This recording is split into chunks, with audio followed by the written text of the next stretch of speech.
Oscar, ¿qué tal? ¿Qué tal? Un gusto estar con ustedes y la audiencia. Bueno, corremos atrás siempre en materia de legislación a partir de este tipo de hechos.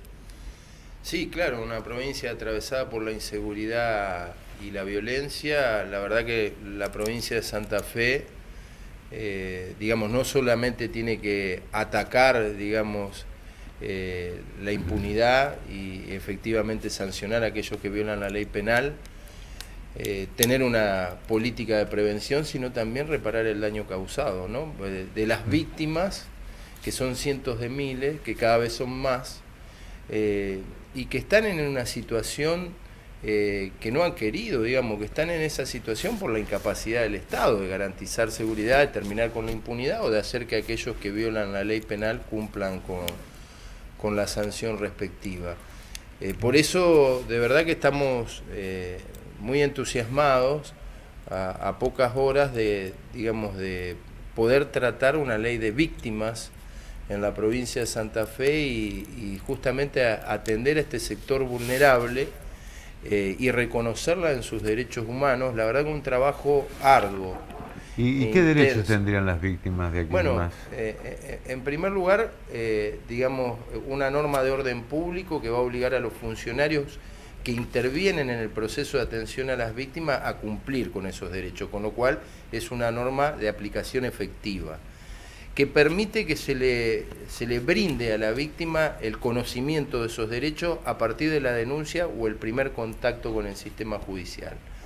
La posibilidad de que puedan declarar en su domicilio, que puedan hacerlo a través justamente de un soporte electrónico, de que no tengan que enfrentarse al imputado en el ámbito de la audiencia, y también el reconocimiento de la posibilidad de que no solamente tengan asistencia o asesoramiento jurídico, sino representación legal. Es muy difícil explicarle a los ciudadanos que el Estado hoy le garantiza asistencia, asesoramiento y representación legal a aquel que ha cometido un delito o está imputado de un delito y a la víctima se la deja en una situación de indefensión. Oscar, ¿esto significa que el Estado puede prestar, digamos, a la víctima la atención como querellante en la causa, ser parte de la causa, porque hay que contratar a un abogado particular, sacar plata de la víctima, tiene encima que pagar?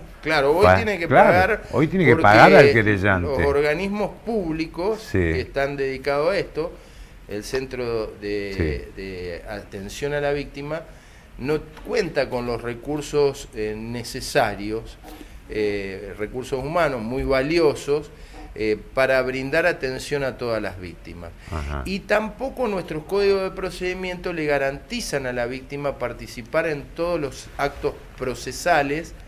Digamos, es el actor olvidado, el convidado de piedra del proceso penal, y justamente esta ley también viene a reparar esas circunstancias. Voy a dar un ejemplo.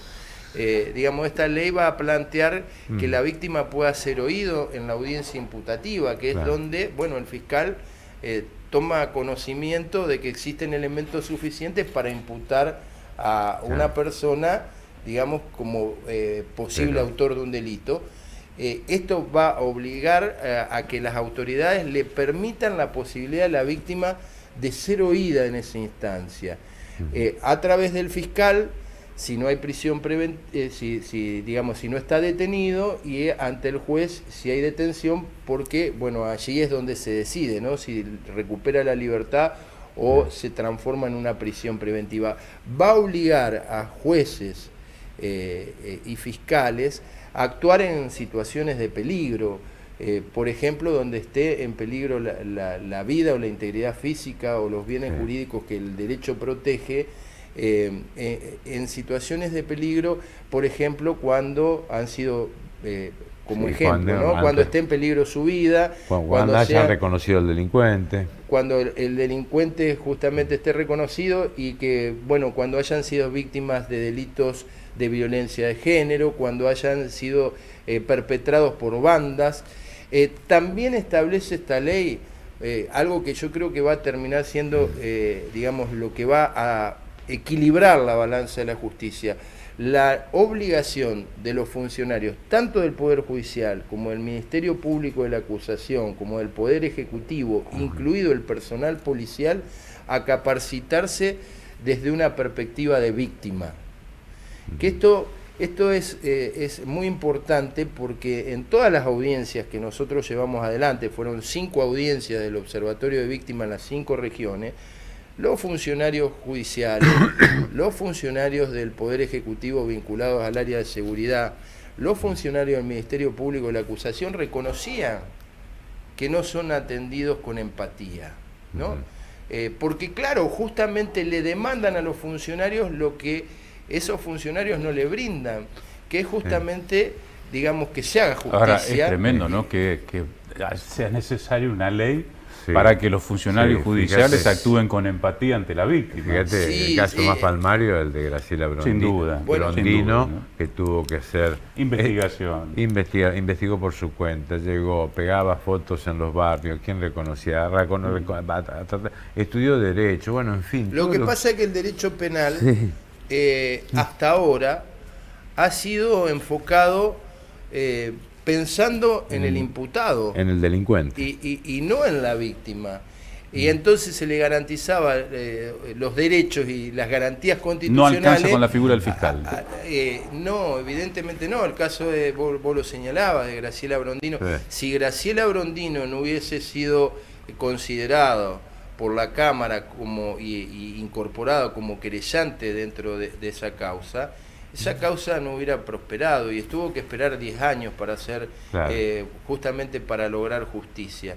También plantea la ley la necesidad de una justicia reparadora. Nadie le va a devolver la vida a Marianela o a Julio Cabal, ni habrá justicia que pueda reparar ese daño que se le ha causado a sus seres queridos, pero una justicia que también aborde la cuestión psicológica y que también aborde la cuestión de la atención social de estas personas que han sido atravesados por el delito.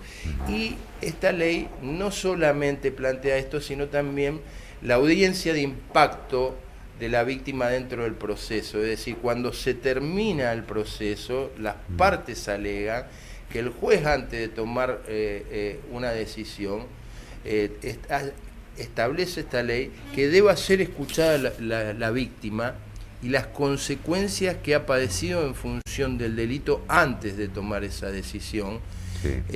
Y creo que esto es fundamental, ¿no? Porque muchas veces creo que los funcionarios del Poder Judicial, digamos, no toman conciencia de los derechos y las garantías de este sector vulnerable, ¿no? Oscar, volviendo a la introducción de Osvaldo, una ley puede proteger frente a las víctimas de las estafas informáticas o ciberestafas. Sí, claro, esta ley es de carácter general y va a incluir también a las víctimas de ciberestafa, pero nosotros estamos trabajando el observatorio justamente porque es una problemática que, como bien ustedes señalaban, se triplicó en el último año. ¿Se triplicó? Se triplicó. Obviamente que a partir justamente del uso cada vez más extendido del ciberespacio para el desarrollo de actividades humanas. En la provincia de Santa Fe, uno de los temas que señalábamos fuera de cámara, bueno, son las ciberestafas, ¿no? Y en ese marco, ciberestafas contra los clientes del Banco Santa Fe.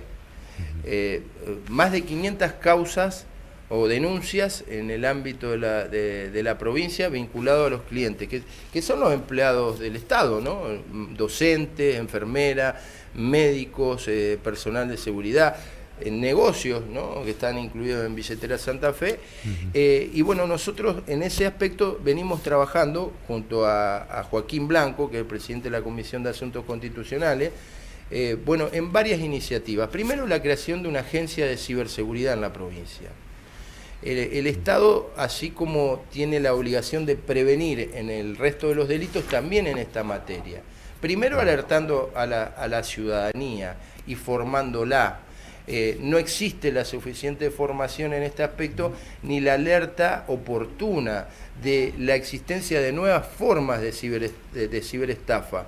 Y después construyendo capacidades del Estado para evitar que se cometan estos delitos, que algunas veces afectan servicios esenciales del Estado. Sí. Hace pocas semanas atrás se hackearon los servicios informáticos de la justicia de Córdoba. Sí, anteriormente había sucedido en el Chaco. Fue un escándalo. Y esto, lamentablemente, nuestra provincia viene muy retrasada, ¿no? Hay ámbitos y jurisdicciones que han abordado esto. Otras provincias, caso San Luis, que ya la ha implementado, la ciudad de Buenos Aires, bueno, en los países europeos y en las grandes potencias, bueno, ya existen estas capacidades del Estado. Segundo, modificar el Código de Procedimiento Penal para garantizar la conservación de la prueba, que es la huella digital, que es el camino que recorre el ciberdelincuente hasta la víctima. Indispensable para poder garantizar efectivamente poder sancionar al delincuente y para que justamente la víctima pueda recuperar el producido, el daño causado, ¿no? Sí. En ese aspecto nosotros venimos trabajando con normas internacionales. Hay un tratado que la Nación ha celebrado, que es el Tratado de Budapest, que establece justamente esas normas procesales para garantizar esa huella, garantizar también garantizar las manda constitucional de no invadir la privacidad, porque bueno, digamos, en un celular hoy está la vida de las personas, ¿no? Pero poder investigar. Y también hemos planteado la necesidad de crear fiscalías especializadas. Nos decía, por ejemplo, en una de las audiencias del juez federal Aldo Alurralde, que por ejemplo para tener una pericia de un celular se estaba 3 meses y medio. Eso significa dotar a la fiscalía de personal idóneo. Nos decía el fiscal regional de Reconquista, dice: yo soy abogado, pero no soy nativo digital ni soy especialista en materia de redes informáticas, y es necesario capacitar a los recursos humanos, no solamente a los fiscales, sino también contar con un buen laboratorio multidisciplinario. Bueno, nosotros lo hemos planteado, crear justamente fiscalías especializadas en las 5 jurisdicciones y dotarla de recursos, y dotarla de la posibilidad incluso que puedan conveniar con universidades para tener personal que pueda hacer pasantía. Por ejemplo, para tareas sencillas. Por ejemplo, uno va a denunciar que le han robado el celular y existe la posibilidad de encontrar dónde está ese celular, porque tiene justamente la posibilidad de ser rastreado. Pero no podemos poner justamente todas las energías, porque hay delitos de mayor complejidad en esta materia para investigar. Entonces, podría bien conveniarse con las distintas universidades para resolver esas cuestiones, incluso ir formando gente en esta materia. Y por otro lado también hemos planteado que el Código de Faltas, que es el régimen penal provincial, puede abordar conductas delictivas que no han sido contempladas en el Código Penal de la Nación, porque no ha logrado todavía los consensos. Por ejemplo, la difusión de imágenes y de voz no consentidas, el ciberacoso, la intrusión de dispositivos electrónicos en las cárceles, un tema muy complejo en la provincia de Santa Fe, donde aquel que le lleva un celular a un detenido para eventualmente que lleve adelante una tarea que el servicio penitenciario no registra, no está sancionado. La sustitución o supresión de identidad dentro de las redes sociales, donde tal vez no hay un daño específico desde el punto de vista patrimonial, pero sí hay un daño moral, de que se te vea tu cara en una red social poniendo un contenido que vos no suscribís, y que hoy no está sancionado el que te sustituye. Todas estas cuestiones, sumado a lo que tiene que ver con el Banco Provincia, ¿no? Y porque ahí nosotros tenemos competencia, lo estamos abordando. Y hemos convocado en estas audiencias, bueno, no solamente a los distintos actores del quehacer del proceso penal, sino también a especialistas y a universidades, y sobre todo a víctimas. Y a jueces que, por ejemplo, han tenido el coraje de avanzar, ¿no? Por ejemplo, estableciendo medidas cautelares para que justamente las entidades financieras le restituyan contra cautela el contenido de los depósitos de la estafa mientras se investiga, porque las entidades financieras dicen, te estafaron a vos. Dieron el consentimiento. Dice, era tu clave y nosotros no tuvimos ningún problema. No, bueno, y hay incluso fallos de, por ejemplo, la Cámara de La Plata, donde ya dijeron, no, la responsabilidad es del banco. Sí. La responsabilidad del banco, porque el banco tiene que custodiar los depósitos. No. Es como si uno perdiera la llave de una caja de seguridad y entra cualquiera a tu caja de seguridad y la abre, y después dice el banco, yo no tengo nada que ver. No. Uno, como cuando vende un auto, también debe venderlo con cinturón de seguridad, porque si uno choca, digamos, sí es responsabilidad que maneja, pero si no le brindamos las condiciones de seguridad, y esto es lo que queremos abordar desde el observatorio. Bueno, gracias, Oscar. Gracias.